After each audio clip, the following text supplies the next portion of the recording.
नमस्कार। YouTube के इस चैनल में आप सबका स्वागत है और आपसे निवेदन है कि चैनल को सब्सक्राइब कर दें ताकि आने वाले सारे वीडियो आप तक पहुंचता रहे। आज हम लोग बात करेंगे उजियारपुर लोकसभा क्षेत्र की। जब से चुनाव परिणाम आए हैं और जहां-जहां से एनडीए गठबंधन को हार मिला है तो गोदी मीडिया के द्वारा ये कहा जाना कि मीडिया का कहना है कि भाई यहाँ कास्ट कॉम्बिनेशन और सोशल इंजीनियरिंग काम आया। हालांकि मैं इसको नहीं मानता हूँ, क्योंकि अगर ऐसा ही था तो बिहार और यूपी में कास्ट कॉम्बिनेशन हमेशा से रहता है और सदियों से रहा है और आगे भी रहेगा। लेकिन हार की वजह मीडिया ने सिर्फ कास्ट कॉम्बिनेशन को दिया है, जो कि बिल्कुल गलत है। खैर, इसमें बाद में बात करेंगे। आज हम लोग बात करते हैं कास्ट कॉम्बिनेशन उजियारपुर लोकसभा क्षेत्र का। महागठबंधन के पक्ष में दिखता हुआ कास्ट कॉम्बिनेशन आखिर कहां फेल हो गया।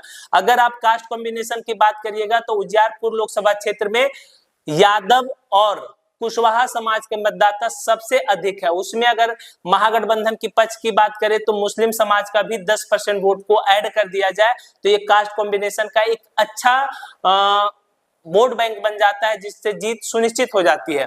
लेकिन दूसरी तरफ अगर बात कीजिएगा एनडीए गठबंधन की तरफ, तो उसके तरफ सवर्ण मतदाता थे, वैश्य मतदाता थे और दलित महादलित जाति में पासवान मतदाता का एक मजबूत धरा एनडीए गठबंधन के पक्ष में था। तो क्या हुआ एग्जैक्टली इस चुनाव में, जो नित्यानंद राय जीत गए और आलोक मेहता चुनाव हार गए। देखिए, अब उजियारपुर लोकसभा क्षेत्र जो है उसमें 5 विधानसभा क्षेत्र समस्तीपुर जिले के हैं और एक लोकसभा क्षेत्र जो है वो वैशाली जिले का है। और इस बार जो सोशल इंजीनियरिंग के तहत तेजस्वी यादव की पार्टी ने जो टिकटों का बंटवारा किया उसमें कुशवाहा समाज को अहमियत दिया गया ताकि समाज को पार्टी के साथ जोड़ा जाए।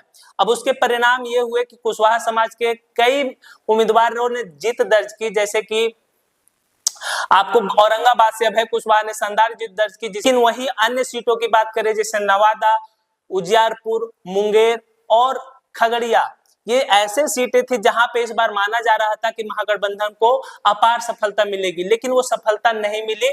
तो उसके कारण क्या है, तो चलिए सबसे पहले जान लेते हैं कि विधानसभा वार में इस बार क्या परिणाम रहे और कौन प्रत्याशी को लीड मिला और कहां जाके आलोक मेहता पिछड़ गए। दूसरी तरफ देखेंगे कि 2019 के परिणाम और 14 के परिणाम से इस बार का परिणाम अलग क्या था, इस बार का परिणाम कितना अलग था और वोटों का अंतर कितना कम हुआ। विधानसभा क्षेत्र में पातेपुर वैशाली के हैं, उजियारपुर से आलोक मेहता भी विधायक हैं, मोरवा से रणविजय साहू, सरायरंजन से विजय चौधरी, मोहिद्दीन नगर से राजेश कुमार सिंह और बुवेतुपुर से अजय कुमार। अगर यहाँ बात करिएगा दलीय स्थिति पे तो दोनों गठबंधन का कब्जा बराबर है। इस बार के चुनाव में क्या हुआ, जो वैशाली जिले में है यहाँ से क्या हुआ कि नित्यानंद राय को लीड मिला है। कारण साफ था, ये वैशाली जिले में जो यहाँ पर जो सवर्ण मतदाता और वैश्य मतदाता के साथ साथ जो पासवान जाति के मतदाता था एक मुश्त नित्यानंद राय के पक्ष में वोट किए। वहीं बात करें उजियारपुर लोकसभा क्षेत्र से, यहाँ से आलोक मेहता जी ने लीड किया और ये खुद वहां से विधायक भी हैं। वहीं बात करें मोरवा में क्या हुआ कि यहाँ पे वैश्य मतदाता की अधिकता है और इसके कारण यहाँ से नित्यानंद राय को लीड मिला। उसके बाद यहाँ की अगर अगले सरायरंजन की बात करें तो यहाँ पर दोनों के बीच में कड़ी टक्कर देखने को मिला। मोहिद्दीन नगर में से नित्यानंद राय को लीड मिला है और विभूतिपुर से भी नित्यानंद राय को लीड मिला है, कम वोटों का ही मिला लेकिन यहाँ से भी लीड मिला। चुनाव परिणाम की तो पिछले चुनाव में 5,43,000 वोट लाए थे नित्यानंद राय और उपेंद्र कुशवाहा जो कि महागठबंधन के प्रत्याशी थे 2,66,000 वोट मिला था। जीत हार का अंतर 2,77,000 था। इस बार के चुनाव परिणाम में आप क्या देखिएगा कि यहाँ पर 5,15,000 वोट नित्यानंद राय को मिला, 4,55,000 वोट आलोक मेहता को मिला और 16-17,000 वोट एक संजय पासवान जी उम्मीदवार थे उनको मिला। तो इस बार का जीत हार का तो जो अंतर है वो 60,000 है, जो पिछले दोनों चुनाव से कहीं कम है। लेकिन फिर भी कहां चूक हो गई कि आलोक मेहता ये चुनाव हार गए। तो देखिए, सबसे बड़ी बात है कि जो जातीय कॉम्बिनेशन था उसी पे जीत निर्धारित था, क्योंकि अंतोगतवा सारे समीकरण फेल होकर जातीय समीकरण पे ही सब कुछ आकर टिक जाता है। अभी गोदी मीडिया ने भी इसी बात को उठाना शुरू कर दिया है।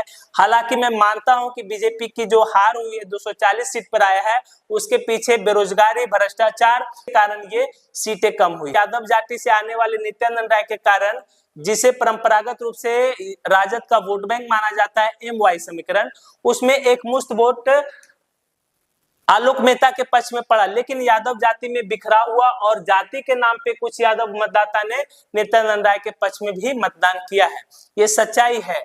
अगर आप इसको बहुत देखा जाए तो 60% और 60 और 40 के रेशियो में बांट सकते हैं। 60% यादव ने अगर आलोक मेहता को वोट किया तो 40% नित्यानंद राय को भी वोट मिला। मुस्लिम समाज के मतदाता तो एक मुश्त वोट किए हैं महागठबंधन को, इसमें किसी को डाउट नहीं है।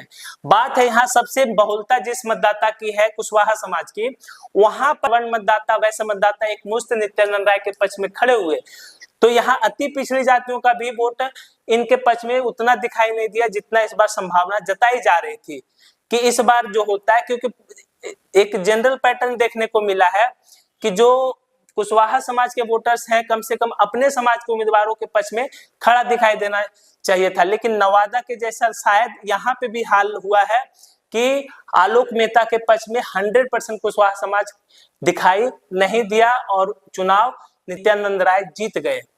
तो ये जो सामाजिक कॉम्बिनेशन में थोड़ा सा चूक हुआ वही कारण बना आलोक मेहता के हार का। आपको क्या लगता है? अपनी प्रतिक्रिया कमेंट में बताएं।